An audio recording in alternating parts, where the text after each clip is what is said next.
আমার কলিজার বন্ধুরা, কেমন আছো তোমরা? আশা করি তোমরা খুব ভালো আছো। তোমাদের আনন্দ দেওয়ার জন্য আবারও একটি নতুন গল্প নিয়ে এলাম। আজকের গল্পটি খুবই চমৎকার হতে চলেছে। আমি শিওর বলতে পারি গল্পটি শেষ পর্যন্ত শুনলে তোমাদের দাঁড়িয়ে যাবে। তাই ভিডিওটা শুরু থেকে শেষ পর্যন্ত দেখার অনুরোধ রইল। তাহলে কথা না বাড়িয়ে এবার আসল ঘটনা আসি। আমার শ্বশুর আমাদের বাড়িতে একটা অন্ধকার ঘর বানিয়ে রেখেছিল। রাত যখন ঠিক 12টা বাজত তখন আমার শ্বশুর সেই ঘরে চলে যেত। আর যখন শ্বশুর সে অন্ধকার ঘর থেকে বের হতো তখন তার অবস্থা খুবই খারাপ থাকত। আমার শ্বশুরকে দেখে অনেক ক্লান্ত মনে হতো।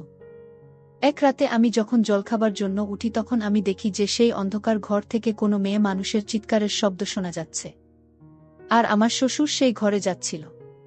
এই ঘটনার রহস্য জানার জন্য আমি শ্বশুরের পিছন পিছন যাই আর লুকিয়ে দেখি। কিন্তু যা দেখি তাতে আমার মাথায় আকাশ ভেঙে পড়ার মতো অবস্থা হয়ে যায়। বন্ধুরা, আমার নাম শিউলি। আজকে আমি আপনাদের আমার শ্বশুরকে নিয়ে ঘটনা শোনাতে যাচ্ছি। আমার বিয়ে হয়েছে 8 মাস। আমার দেখাশোনা করে বিয়ে হয়েছিল। আমার স্বামী খুবই ভালো মানুষ ছিল। আমরা গ্রামে থাকতাম। আমার স্বামী খুব ধনী পরিবারের সন্তান ছিল। আমার শ্বশুর বাড়ির বাইরে একটা বাংলো বাড়ি তৈরি করেছিল। যদি কোনো লোকজনের বাড়ি ফিরতে দেরি হয়ে যেত তখন সে আমাদের বাংলো বাড়িতে রাত কাটাত। আমরা শ্বশুর বাংলো বাড়ির বাইরে একটা সাইনবোর্ড লাগিয়েছিল। সাইনবোর্ডে লেখা ছিল যদি কোনো লোকজন থাকার জন্য বাড়ি দরকার হয় তবে তারা এই বাংলো বাড়িতে আরামে থাকতে পারে। আমাদের গ্রামের লোকেদের জন্য এই বাংলো বাড়ি একদম বিনামূল্যে ছিল। আর অন্য গ্রামের লোকেদের কাছ থেকে সামান্য কিছু ভাড়া নেওয়া হতো। ভাড়া খুবই কম নেওয়া হতো। আর তাদের খাওয়ার জন্য খাবারও দেওয়া হতো। আমি যখন আমার বাবার বাড়িতে গেলাম তখন বৌদিকে ফোনে কথা বলতে শুনতাম যে এই বুড়োটার বাংলোবাড়ি দারুণ কাজ করেছে। কেউ কখনোই সন্দেহ করবেন না। নিজের বৌদির এমন কথা শুনে আমার সারা শরীর কাঁপতে থাকে। পরের দিন আমি অন্য কেউ সেজে বৌদির পিছু নিতে শুরু করি তো আমার গায়ের লোম খাড়া হয়ে যায়। আমার বৌদিতে বাংলো বাড়িতে গেল। যখন আমি বাংলো বাড়ির দরজা খুললাম তখন আমার গায়ের লোম খাড়া হয়ে গেল। কারণ আমার বৌদি কারো সাথে। আমার শ্বশুর বাড়িতে আমার স্বামী, আমার ভাসুর আর আমার শ্বশুর থাকত। কারণ আমার যা এর কোনো কারণে মৃত্যু হয়েছিল। তারপরে ভাসুর আর দ্বিতীয় বিয়ে করেননি, কিন্তু তার বেশি বয়স ছিল না। সে দেখতে অনেক স্মার্ট আর সুন্দর ছিল। আমার শাশুড়ি কয়েক বছর আগেই মারা গিয়েছিল। আর শ্বশুর বয়স্ক ছিল। আমার শ্বশুরের 2 জন ছেলে ছিল, কোনো মেয়ে ছিল না। সে আমাকে তার নিজের মেয়ের মতো ভাবত। সারা বাড়িতে আমার কথা সবাই শুনত। আমি আমার বয়স শ্বশুর আর ভাসুরকে অনেক সম্মান করতাম। আর তার খুব খেয়াল রাখতাম। আমাদের বাড়িতে অনেক চাকর ছিল, কিন্তু তবুও আমি আমার শ্বশুর আর ভাসুরের প্রশংসা পাওয়ার কোনো সুযোগই হাতছাড়া করতাম না। আমার শ্বশুর খুবই ভালো মানুষ ছিল। আমার ভাসুরও আমার শ্বশুর এর মতো অনেক ভালো এবং সাধারণ মানুষ ছিল। আমার শ্বশুর বাড়িতে কোনো সমস্যা ছিল না। আমি খুবই গরিব পরিবারের মেয়ে ছিলাম আর আমার বাবা সবসময় অসুস্থ থাকত। আমার থেকে বড় এক ভাই ছিল, তার বিয়ে হয়ে গেছিল। আমরা 2 ভাই বোন ছিলাম। আমার মায়ের বাড়িতে আর্থিক অবস্থা খুব ভালো ছিল না। কিন্তু ভাইয়ের উপার্জনের ফলে কোনো রকমে সংসার চলে যেত। আমার বাবা অসুস্থ থাকার কারণ কোনো কাজ করতে পারত না। আমি শ্বশুর বাড়ি খুব ভালো পেয়েছিলাম, যেখানে আমি আমার ইচ্ছামতো থাকতে পারতাম। আমার শ্বশুর কোনো কাজ করার আগে আমার সাথে সেই বিষয়ে পরামর্শ করত। আমার অনুমতি না নিয়ে কোনো কাজ করত না। আমার শ্বশুর রোজ মন্দিরে যেত আর 9টা বাজার পর আমাদের বাড়ির গেটের সামনে চেয়ার নিয়ে বসে পড়ত।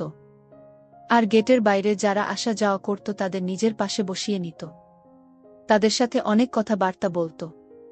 তার এই স্বভাবটা আমার একদম পছন্দ হতো না। আমার মনে হতো লোকে ভাববে যে আমি শ্বশুরের কোনো খেয়াল রাখি না।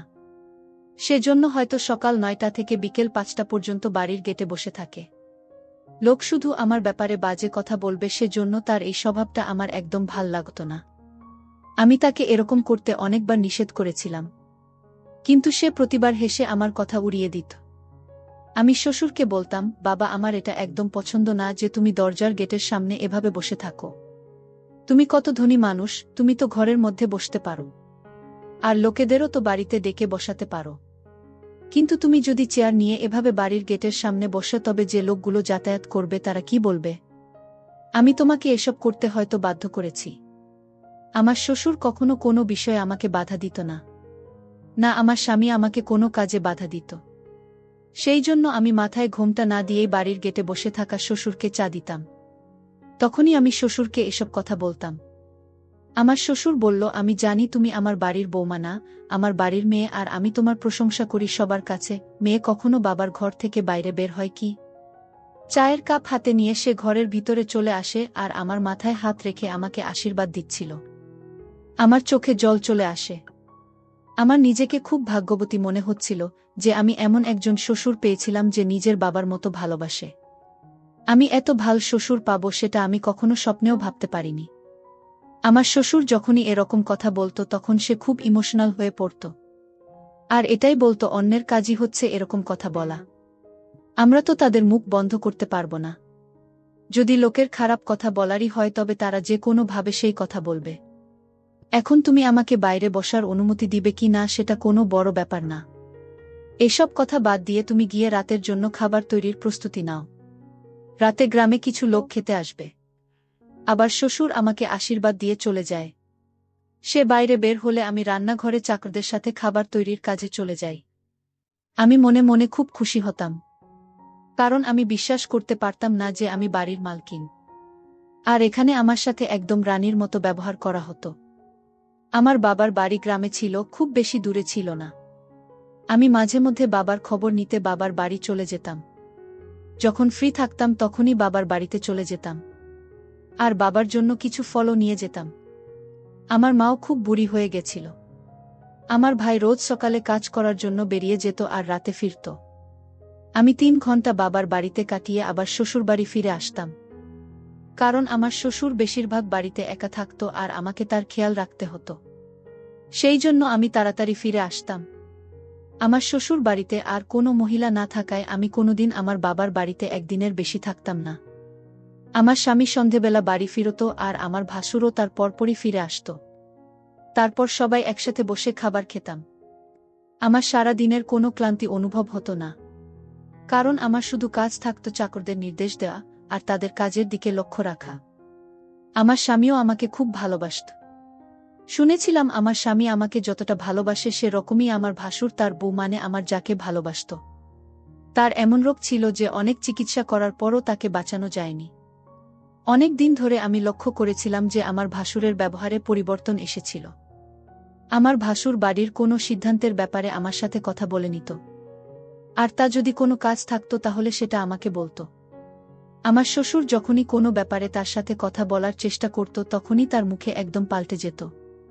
আর তাকে দেখে এমন মনে হতো যেন সে খুব রেগে আছে। এমনিতে সে সবসময় সিরিয়াস থাকত, কিন্তু কিছুদিন ধরে সে একটু বেশি রেগে থাকত। সেজন্য আমি ভয়ে তার সাথে কথা বলা কমিয়ে দিয়েছিলাম। আর আমার শ্বশুরও এটাই ভাবত যে তার বড় ছেলের কি হয়েছে। আর আমার শ্বশুরও তার সাথে কম কথা বলত। আমার শ্বশুর বাড়ির বাইরে একটা বাংলো বাড়িও বানিয়েছিল। যেসব লোকদের রাতে যাতায়াত করায় দেরি হয়ে যেত তারা চাইলে সেই বাংলো বাড়িতে থাকতে পারত। আর কোনো মানুষ কিছু ভাড়াও দিত। গ্রামের সবাই আমার শ্বশুরের এই কাজের জন্য প্রশংসাও করত, কারণ সে এই কাজ শুধুমাত্র লোকের ভালোর জন্য করত। একদিন আমি বাবার বাড়ি যাওয়ার সময় গ্রামের কিছু লোকের সাথে দেখা হয়ে যায়, যারা আমার শ্বশুরের খুব প্রশংসা করছিল। আর একটা বুড়ি মহিলা আমার মাথায় হাত রেখে আশীর্বাদ করে আর আমার শ্বশুরের প্রশংসা করা শুরু করে বলে, তোমার শ্বশুর অনেক ভালো মানুষ। ভগবান তোমাকে খুব ভালো শ্বশুরবাড়ি আর শ্বশুর দিয়েছেন। আমি জানতাম সে একদম ঠিক বলেছে। আমি সত্যিই একজন ভালো শ্বশুর পেয়েছিলাম যে শুধু লোকে ভালো করতে জানত। আমার শ্বশুর গ্রামের লোকেদের বিভিন্ন উপায়ে সাহায্য করত। যখনই কারো বাড়িতে কোনো সমস্যা হতো সে আমার শ্বশুরকে এসে বলতো আর আমার শ্বশুর তার সেই সমস্যার সমাধান করে দিত। গ্রামের লোকেরা বলে, যখন থেকে তোমার বিয়ে হয়েছে তখন থেকে কোনোদিনও তোমার শ্বশুর কোনোদিন একটা বাজে কথা বলেনি। লোকেরা সবসময় আমার শ্বশুর বাড়ি আর শ্বশুরের প্রশংসা করত আমার সামনে। আমি জানতাম আমার শ্বশুর বাড়িতে কোনো কিছুর অভাব ছিল না। আমি এটাও জানতাম যে আমার শ্বশুরবাড়ির লোক সবসময় আমার প্রশংসা করে, কারণ আমার শ্বশুরের জন্য গ্রামে আমার অনেক সম্মান ছিল। আমি যখন বাবার বাড়ি বেড়াতে যেতাম তখন কোনো না কোনো অজুহাতে লোক আমার সাথে কথা বলার চেষ্টা করত আর আমার সৌন্দর্যের প্রশংসা করত। আমি যখন বাবার বাড়িতে এসেছিলাম তখন আমার স্বামী কোনো কাজের জন্য শহরে গিয়েছিল, তাই আমি আমার শ্বশুরের অনুমতি নিয়ে বাবার বাড়িতে থাকব বলে গিয়েছিলাম। কারণ বিয়ের পর এটাই প্রথম যেখানে আমার স্বামী কাজের শহরে গিয়েছিল। আমি একা ঘরে থাকতে পারতাম না। সেই জন্য আমি বাবার বাড়িতে চলে আসি। বাবার বাড়ি এসে আমি মা বাবার আশীর্বাদ নিয়ে বাবার কাছে গিয়ে বসি। আমার বৌদির শরীর বেশি ভালো ছিল না। সেই জন্য ঘরের কিছু টুকটাক কাজ আমি করে দিয়েছিলাম। ঘর ঝাড়ু দেওয়া আর খাবারও তৈরি করেছিলাম। আমি বাড়ির কাজ খুব বেশি করতে পারতাম না, কারণ আমার শ্বশুর বাড়িতে তো চাকরাই কাজ করত। কিন্তু যখন আমি বাবার বাড়িতে আসতাম তখন মা আর বৌদির সাথে আমিও বাড়ির কিছু কাজ করতাম। আমি এলে আমার মা খুব খুশি হয়ে যেত। আজও আমি আসাতে মা খুব খুশি হয়ে গেছিল। আমি যখন তাকে বললাম যে আমি আজ রাতে এখানেই থাকব, তখন মা আরও বেশি খুশি হয়ে গেল।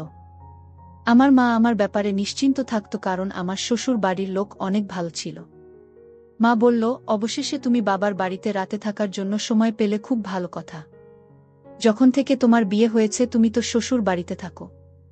আমার কথা শুনে মা আমাকে বুকে জড়িয়ে নেয় আর অনেক আদর করে। কিছুক্ষণ কথা বলার পর আমি মাকে বলি যে আমার খুব ঘুম পাচ্ছে। তখন মা বলল, ঠিক আছে, তুমি তোমার ঘরে গিয়ে শুয়ে পড়ো, অনেক রাত হয়ে গেছে। ভাইও বাড়ি চলে এসেছিল আর আমি আসাতেও অনেক খুশি ছিল। আমি আমার ঘরে যাওয়ার বদলে রান্নাঘরে চলে গেলাম। বৌদি চা বানাচ্ছিল, কারণ আমার ভাই খাবার খাওয়ার পর চা খেত। বৌদি আমার জন্য চা বানিয়েছিল আর তারপর আমরা একসাথে বসে চা খাই এবং অনেক কথা বলি। বৌদির সাথে গল্প করতে করতে সময়ের কোনো খেয়ালই ছিল না। বাবার বাড়ি এসে আমি এতটাই ব্যস্ত হয়ে গিয়েছিলাম যে শ্বশুর বাড়ির কোনো কথা মনে পড়ছিল না। আর আমার মাথায় কোনো রকম প্রশ্ন হতো না। রাত 12টা বেজে যাওয়ার পরও আমি ঘুমাতে পারিনি আর আমার ঘুম উড়ে গিয়েছিল। আমার ঘরে আমার অনেক গরম লাগছিল, কারণ আমার শ্বশুরবাড়িতে এসি লাগানো ছিল। সেই জন্য গরম বা শীতে আমার কোনো রকম কোনো কষ্ট হতো না। আমার গরম লাগছিল, সেই জন্য আমি ভেবেছিলাম যে ছাদে গিয়ে কিছু খোলা বাতাস নিব। যখনই আমি ছাদের দিকে যেতে লাগলাম, সিঁড়িতে পা দেওয়ার পরে আমি যা দেখলাম সেটা দেখে আমি খুব অবাক হয়ে গেলাম। রাত 12:30 বাজে আর এই সময় আমার বৌদি ছাদে বসে না জানি কার সাথে ফোনে কথা বলছিল। আমি তাকে এই অবস্থায় দেখে খুব চমকে যাই। বৌদি কাউকে ফোনে বলছিল, বাংলোতে তো দারুণ কাজ হচ্ছে, এতে তো আমাদের উপর কেউ সন্দেহ করবে না। নিজের বৌদির মুখে এমন কথা শুনে আমার শরীর কেঁপে ওঠে। ভাই তো নিজের ঘরে ঘুমাচ্ছিল, তাহলে বৌদি এত রাতে এখানে বসে কি করছে? আর সে কার সাথে কথা বলছিল? বৌদি এত অশ্লীল কথাবার্তা বলছিল যে লজ্জায় আমার মুখ লাল হয়ে গেছিল। আমি সিঁড়ি থেকে খুব আস্তে আস্তে ছাদের দিকে যাই। সেখানে একটা কোণায় চুপ করে লুকিয়ে পড়ি। সেখান থেকেই আমি বৌদির সব কথা শুনছিলাম। অন্ধকার থাকার জন্য সে আমাকে দেখতে পাচ্ছিল না। আর সে বুঝতেও পারেনি যে ছাদে কেউ আছে। আর তার সব কথা চুপ করে শুনছে। বৌদির কথা শুনে আমি অবাক হয়ে যাই। কারণ এত রাতে কার সাথে ফোনে কথা বলছে, তাও আবার ছাদে এসে, ব্যাপারটা কি? ভাই ঘরে শুয়েছিল, তাই এর মানে আমি খুব সহজেই বুঝে যাই। প্রায় 1 ঘন্টা কথা বলার পর সে নিজের ঘরে চলে যায়, কিন্তু তার কথা শোনার পর আমি আশ্চর্য হয়ে যাই। আমিও ছাদ থেকে নেমে নিজের ঘরে চলে যাই। সেই ঘটনার পর আমি 3 দিনের জন্য নিজের বাবার বাড়িতেই থেকে যাই। এই কয়েকদিন আমি প্রতিরাতে বৌদির কথা শুনতাম আর বৌদি প্রতিরাতে ভাই ঘুমিয়ে যাওয়ার পর ছাদে সে কথা বলতো। সে যেভাবে কথা বলতো আমি তো তার কথা শুনে অনেক অবাক হয়ে যেতাম। আমার মনে বৌদির প্রতি ঘৃণা জন্মাতে শুরু করে, কারণ সে আমার ভাইকে ধোঁকা দিচ্ছিল। এই সময় আমি শুধু এই কথাগুলোই ভাবতাম আর সুযোগ খুঁজতাম যে কিভাবে বৌদি ফোন নিয়ে জানতে পারব যে আসলে কার সাথে কথা বলে, যে গভীর রাতে আমার বৌদিকে ফোন করে আর কি কথা বলে, আর কার সাথে আমার বৌদি এত ভালোবেসে কথা বলে। কিন্তু আমার সন্দেহ তো যে বৌদি হয়তো খুব বেশি সাবধান থাকে। তার ফোন অন্য কাউকে ধরতে দিত না আর তার ফোন সব সময় ফিঙ্গারপ্রিন্ট লক থাকত। 3 দিন থাকার পর আমি আমার শ্বশুরবাড়ি ফিরে যাই। কিন্তু বাড়ি আসার পরও আমার ধ্যান শুধু আমার বৌদির দিকেই থাকত। বৌদির এরকম অদ্ভুত অদ্ভুত ব্যবহার আমার ভাল লাগত না। কোথাও না কোথাও তো কিছু একটা গন্ডগোল ছিল, আর গন্ডগোলটা কি সেটা আমাকে জানতেই হবে। আমি যখনই বাবার বাড়িতে যেতাম বৌদিকে উপর কড়া নজরে রাখতাম। আমি যখনই বৌদিকে দেখতাম তাকে ভুল কাজ করা থেকে আটকানোর চেষ্টা করতাম। কারণ আমি চাইতাম না যে আমার ভাই আর বৌদির মাঝে কোনো রকম বিচ্ছেদ হোক। আমি চাইতাম বৌদি যার সাথেই কথা বলুক না কেন সেসব ভুলে যেন সংসারের মন দেয়, নিজের স্বামীর উপর মন দেয়, আর চাইতাম আমার বৌদি শুধরে যাক। আমি আমার ভাই আর বৌদিকে আলাদা হতে দিতে চাইতাম না। কিন্তু আমি এটাও জানতাম না কি ভয়ঙ্কর সত্যি আমার সামনে আসতে চলেছে। কিছুই বুঝতে পারছিলাম না যে আমার ভাই আর বৌদির সংসারে তাদের নজর লেগেছে। ঘরের বউয়ের সম্মানও সেই পরিবারের সাথে জুড়ে থাকে। আর আমি আমার বাবার বাড়ির সম্মান নষ্ট হতে দিতে চাই না। খুব তাড়াতাড়ি আমি এই সত্যিটা জেনে মাকে সবকিছু প্রমাণ সহ দেখাতে চাইতাম। আমি যদি সরাসরি ভাইয়ের সাথে এই ব্যাপারে কথা বলতাম তবে তাদের সম্পর্ক নষ্ট হয়ে যেত। সেই জন্য আমি প্রমাণ সহ মাকে দেখাতে চেয়েছিলাম যেন মা ভাইকে বোঝাতে পারে। কারণ বিনা প্রমাণে কিছু হবে না। আমি যখন দ্বিতীয়বার বাবার বাড়িতে গেলাম, তখন বৌদি একদম স্বাভাবিকভাবে আমার সাথে কথা বলছিল। আমি ভাবছিলাম এটা আমার মনের ভুল নাকি। হয়তো আমি সেই কথাগুলোকে একটু বেশি গুরুত্ব দিয়ে ফেলেছি। আমি নিজের বৌদিকে কি করে ভুল ভাবতে পারি? আমার ভাই আর বৌদির বিয়ের 4 বছর হয়ে গেছিল, আজ পর্যন্ত এমন কিছু আমি দেখিনি। কিন্তু হঠাৎ আজ কেন আমার মনে এমন সন্দেহ হচ্ছে? হতে পারে হয়তো এসব কিছু আমার মনের ভুল। বৌদি আমার সাথে এত ভালোভাবে কথা বলতো যে তার সত্যিটা জানা আমার আর কোনো ইচ্ছা থাকতো না। এটাই ভাবতাম যে আমার বৌদি কত ভালো মানুষ, আমি তার সাথে এমনটা কি করে করতে পারি আর সেও কেন কোনো ভুল কাজ করবে? আমি নিজের মনের ভিতরে সন্দেহকে ঠান্ডা করে নিতাম। কিন্তু আমি নিজেকে কন্ট্রোল করতে পারতাম না, কারণ আমার সন্দেহ দিন দিন বেড়েই চলছিল। শ্বশুর বাড়িতেও আমার ভাসুরের মন খুব খারাপ থাকত। এইভাবে তাকে দেখে আমার চিন্তা হতো যে না জানি আমার ভাসুরের এমন কি চিন্তা আছে যার জন্য তার মন সবসময় খারাপ থাকে। তার মুখের রং ফিকে ফিকে লাগত। একদিন শ্বশুর ডাকতে যখন আমি শ্বশুর বাড়িতে যাই, তার কিছুক্ষণ পর আমার ভাসুরও বাড়িতে চলে আসে। আমি লক্ষ্য করলাম তাকে খুব ক্লান্ত লাগছিল। এর আগে তো সে কখনো এরকম ক্লান্ত অবস্থায় বাড়ি ফিরত না। সে বাড়ি এসে সবার প্রথমে খাবার খাওয়ার পর চা খেত। কিন্তু আজ সে সোজা নিজের ঘরে চলে গেল। তার এমন কাণ্ড দেখে আমি অবাক হয়ে গেলাম যে এর আগে তো কখনো এমন হয়নি। সে কোনো কিছুকে গুরুত্ব না দিয়ে নিজের ঘরে চলে গেল। কিন্তু এর আগে সে বাড়ি ফিরলে আগে তার বাবা আর ভাইয়ের সাথে বসে কথা বলত আর তারপর খাবার খেত, কিন্তু আজ তাকে খুব বেশি ক্লান্ত মনে হচ্ছিল। সে অদ্ভুত ব্যবহার করছিল। আমাকে তো আমার বৌদির উপর নজর রাখতে হতো, কিন্তু এখন তো ভাসুরের এই রকম ব্যবহার আমাকে চিন্তায় ফেলে দেয়। আমার শ্বশুরও তার বড় ছেলেকে নিয়ে চিন্তায় থাকত। এখন আমি কি করে সত্যিটা জানব? আমি সবার প্রথমে বৌদির ব্যাপারে সত্যি কথাগুলো জানব এটা চিন্তা করি। জানি না এসব কি হচ্ছে। একদিন আমার বাবার বাড়িতে আমার বৌদির কথা অনেক চিন্তায় ফেলেছিল। অন্যদিকে আমার শ্বশুর বাড়িতে আমার ভাসুরের অদ্ভুত ব্যবহারে আমি চিন্তিত ছিলাম। আমি চিন্তা করেছিলাম যে আমার ভাই থাকতে আমার বৌদি তার জীবনে অন্য কাউকে জায়গা দেবে না, কারণ আমার ভাই তাকে খুব ভালোবাসত। সেই জন্য সেই দিকে আমার খুব বেশি চিন্তা হতো না। আমি তাকে কোনো ভুল কাজ করতে দিতে পারি না। আমাকে বলল ফ্যাক্টরিতে কাজ বেশি থাকার কারণে বড় ভাই ক্লান্ত হয়ে গেছে। সেই জন্যই হয়তো তার ব্যবহারটা এমন ছিল। আমার ভাই খুব সোজা সরল মানুষ ছিল, সে কখনো তার বউয়ের উপর সন্দেহ করত না। কিন্তু যখন রাত 1টার সময় বৌদি ছাদে গিয়ে ফোনে কার সঙ্গে কথা বলতো তখন ভাই উঠে দেখতেও যেত না, কারণ সে জানতে পারত না যে তার বউ রাতে ফোনে কারো সাথে কথা বলে।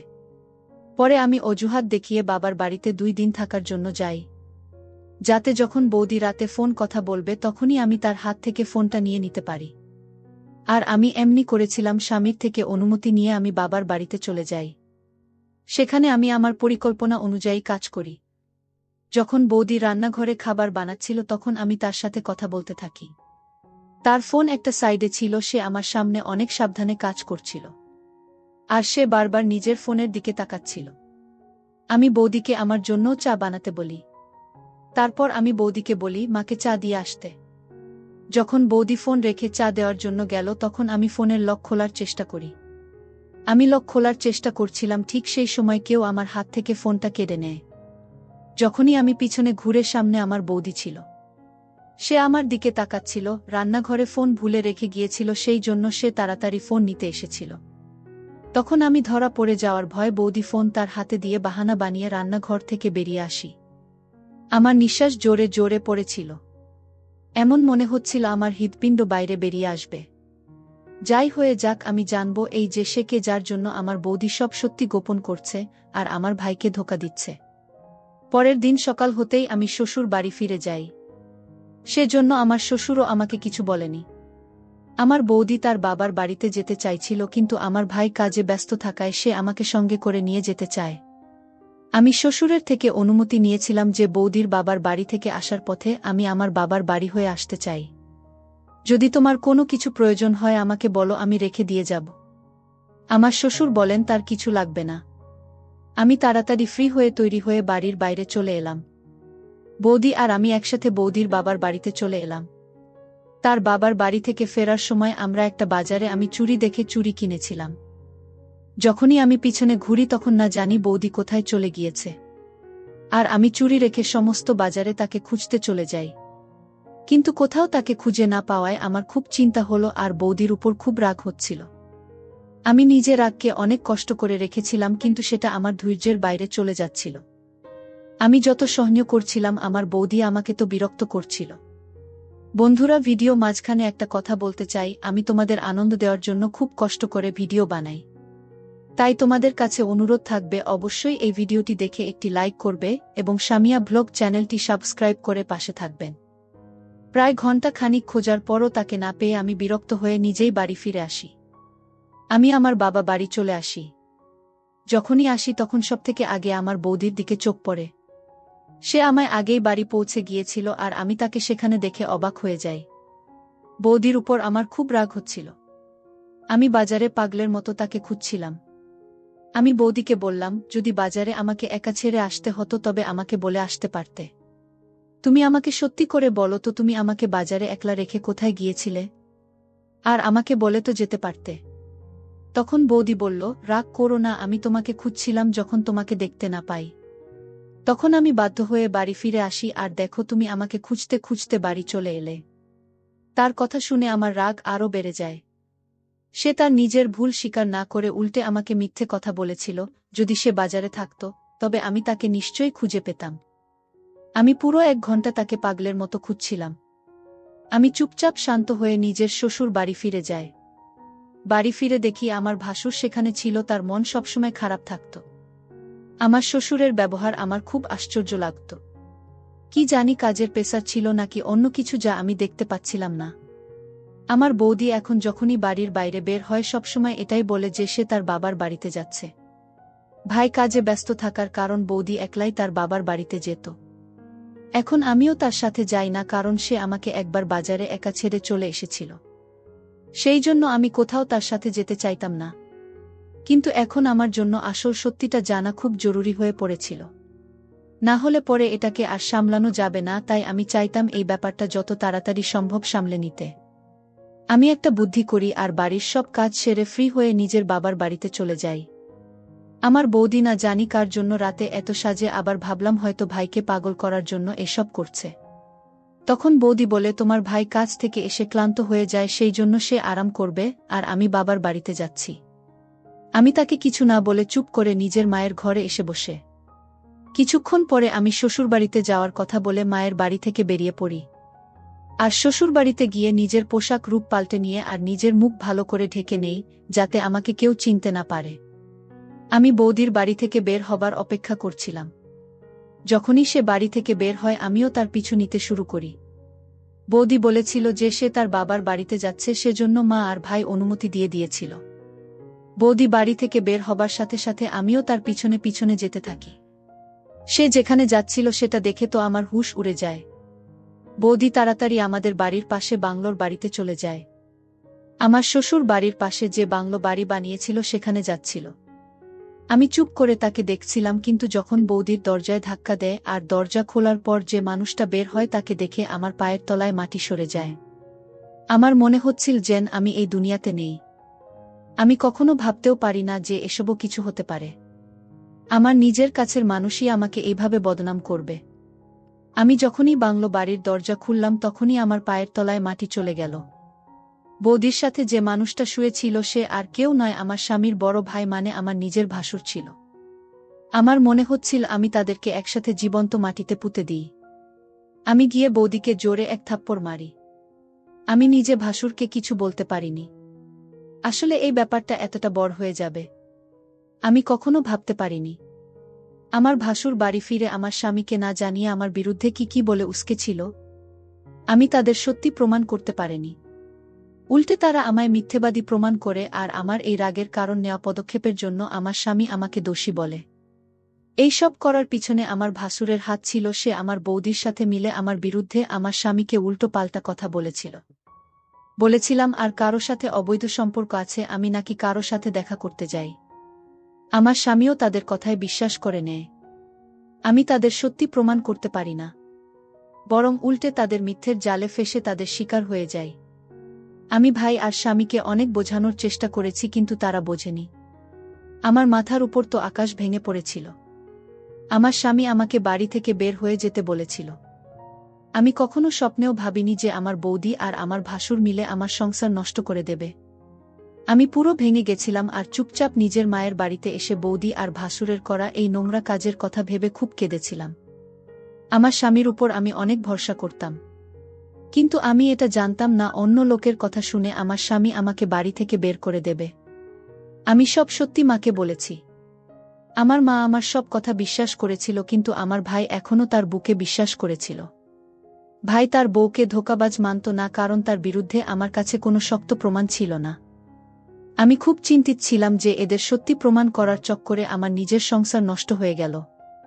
আমি আমার মায়ের বাড়িতে থাকতাম, আর এখন আমার বৌদি আমার ভাসুরের সাথে খোলাখুলি কথা বলতে শুরু করে।